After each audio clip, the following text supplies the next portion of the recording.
Alrighty, man, Sharp Customs, we are rolling. Beautiful day here in southern Ontario, very mild today. The snow was melting a bit. We did get some accumulation the last few days. Not much, here in Ontario, Canada. It's like a couple more days of this weather, it'll be gone. It's turning back into water as we speak. Let's get right to it, man. Let's get right to it. 3D printing. Very cool. Like I said before, wish I could have a bunch of machines, but till the first one kind of pays for itself, we're just gonna play around with it. I got other pieces of the Mustang. As you can see, we got the second section. I did put some filler on. I used the short strand fiberglass. I just wanted to see how it adhered to the plastic. It actually adheres pretty good. My dilemma with this piece is the fact that I was pretty green when it came to printing this stuff out. And now I'm not sure. I think this one would have been okay for scale. But starting the next section is kind of my dilemma, because of the file, that I scooped off of the internet, and I think we're just going to 86 this project. We're going to put it to the wayside. I don't know, I'll give it away, or I'll keep it as a wall hanger. I'll probably finish sanding it, and I'll put some color on it if somebody wants a front end of a fastback Mustang. But I also noticed that in the files it's missing some pretty critical components, which is the side wheel flares. So I'm going to look for another file, and I'm going to slice it and dice it and probably start over. Live and learn. That's what I say. There's probably, I don't know, $25 worth of material here. The machine did the work, Yeah, I glued it together and put some fillers on it, but not a big deal. Same as this one. This one was going to be a Daytona Coupe that the camera girl was working on. And another file that is not the greatest file. As you can see, all the choppy line work. And that's just a matter of fact of we don't know the software that great, and we're just taking, we're taking little supposed to be like, I don't know if they're supposed to be like Hot Wheels or what they're supposed to be, but they're just small files. And then we're bigging them up to full size, so we get a lot of chop. Not that matters. Like this one. We got a lot of, I don't know what they call this. Kind of looks like wood texture. Looks like wood texture. That stuff doesn't bother me one bit whatsoever, because I know with a little bit of filler, a little bit of primer, I make all this smooth and disappear. And I'm more thinking, down the road, how fast I could print something and get my buck to create my molds. Way faster than hand carving foam. Trust me. That Chevy pickup truck up there, that thing took hundreds, if not close to 1,000 hours, just to get it to what I wanted it to look like. Carbon foam, making pieces of wood, and look at those two hot rods. Those two hot rods are pretty bitchin' looking. We got the regular roof, and we got the chop top. Both got some small block blown Chevy engines in them, and I will get back to those. They're I'm not going to say that they're not priority, but yeah, I have to get back to them. The big one there, the full-size roof, that one's going across the pond, and I'm not thinking he's in a big panic to get it. The fella who actually owns it, who I'm building it for, Steve. I was going to say something there, and I lost my train of thought. But he actually had mentioned, that's what I was going to say, that he might he may come visit me. That'd be pretty cool, man. If he come over here to Canada, you know, to pick up his car, that would be freaking awesome. You know, I don't know. Yeah, I don't know. Would still be awesome. Might save him some money on shipping if he came to actually pick it up. I don't know how all that stuff works, but we're going to take a little walk over that way. And this is just going to be a short video because I actually have stuff on the barbecue, man. Yes, Southern Ontario, winter. I got the barbecue cooking, man. I got some nice, tasty sausages cooking on the barbecue for me and the camera girl and whoever the hell else is here that wants some. Probably him. Look at him. He's so mellow. Check this out. I 3D printed this for him. I don't know if he's going to move. Look at this. Oh, keep your head down. Oh, there we go. Little tag. It's just a little plastic tag. Mad Max. Because he's a Mad Max. Yes, he's being a good boy. He's just chilling out. Chilling like a villain. All right, let's walk over this way. Walk over this way.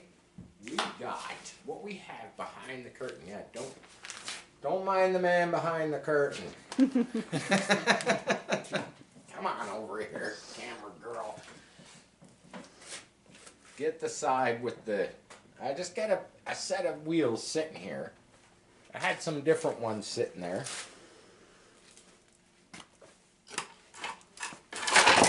Oh yeah, it's just me. Don't worry, I'm just tripping over the wood pile here. Now those are just some old Rayco rubber, plastic. Let's pull them out. Let's stick them off to the side. Let's stick them off to the side. I'm going to show you this car. It's still a little tacky. So these are just some just a different wheel. That one's actually got rubber on it. That one's got foam on it. But those were rims that I printed, you know, for statics. They're not actually that bad. They're not that bad. So this car, this GT40, this is number 17. I've been kind of picking away at it. We'll show you.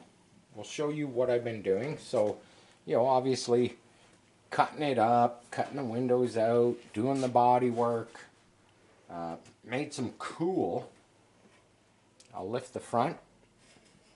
Made some cool bracketry that bolts to the that front firewall to hinge the front. Now everything is just loosely fit because I just put some epoxy primer on this a few hours ago. The back, obviously the back opens. Had one of my small block Chevy blown motors sitting in there, and I was like sticking through the back window, and I was like, yeah, can't really do that. It's not supposed to have that. But yeah, I made those sheet metal, you know, the front and the back that's bolted to the firewalls, so that I could hinge the front and the back. It's pretty cool. I powder chromed them. Finally brought my stove. If the camera wants to just take a sneak peek way over yonder. There we go. Zooming in. Yeah, it's just an old house stove that I had upstairs, but I use that to cook the powder coated parts in. Now this stuff was supposed to be a nice shiny chrome. It's a little duller than the last few pounds of powder. Oh, there you go. Look at that. It just automatically closed. Did you see that? Perfect. And of course, with this particular model, this quarter scale model, we have trust me, it all works. It all works. Like I say, it's all just loosely fit. We've got the opening doors. The doors are hinged. The front is hinged. The back is hinged. There we go. Maybe it'll stay up this time. So you kind of get the look of the whole, you know, GT40. Now I'm going to tell you right now that this particular GT40, many GT40s, the front was never actually really hinged. I hinged it. I just think it's cool. Normally just the back. Just the back is hinged. And I spent a lot of time, as you can see here, these flanges, so this flange here that the back closes against, you know, that is not part of the mold when I create these things. Same as the flange all the way around the door edge. Those have to be actually put in after, and they're a bit of a pain in the butt to you know, create those flanges. But they look good, and they support. Oh, there goes the front again. And they support the door, the top especially, you know, because it's actually, you know, it moves a bit, you know. These things are big boy toys. And this thing, I know that when the new owner gets it, you know, and, you know, they put an interior in it and they put an engine in it, whether they choose to put a fakie in the back or a two-stroke or an actual real V8 with a transmission, you know, that's kind of endless what you're gonna do with it. You know, I actually have another one I'm building. You saw it up on the shelf, and it's gonna open up just like this one. The doors, the front, the back, and I actually have a, you know, a two-stroke with gearbox all fit in the back. And that was a project I started months and months and months ago, and just never really got back to it. But I like this stuff. I like the way it opens. I would love to hook servos to the doors, so the doors, you know, open and close with a servo. Maybe even the back and the front open and close with some type of actuator. But it looks good. Once this thing is dry, I have a couple little, you know, a couple more little tidbits to do on it. Once this primer is dry, might blow it all apart again tonight, because I still have, you know, a fair amount of epoxy primer left over, and it was like, okay, I'll spray a coat on it, I'll let it set up a bit, and I'll give it a second coat. And then I thought, well, wait a minute, I gotta wait because I wanted to shoot video of it. So I kind of pieced it back together, just a loose fit, and just so I could give you guys some content.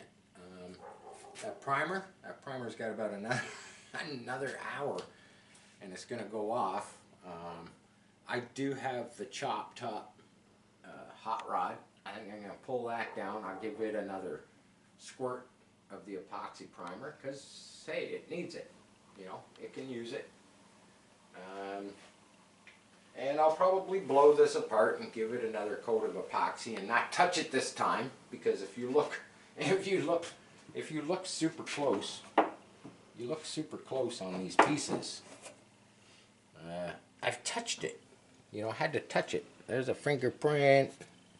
You know, there's a fingerprint. I'm trying not to touch it. Epoxy takes, you know, it takes a good 12 hours or so to kind of cure up. But yeah, there you go, number 17. Short little video from Sharp Customs, man. I gotta go check my sausages.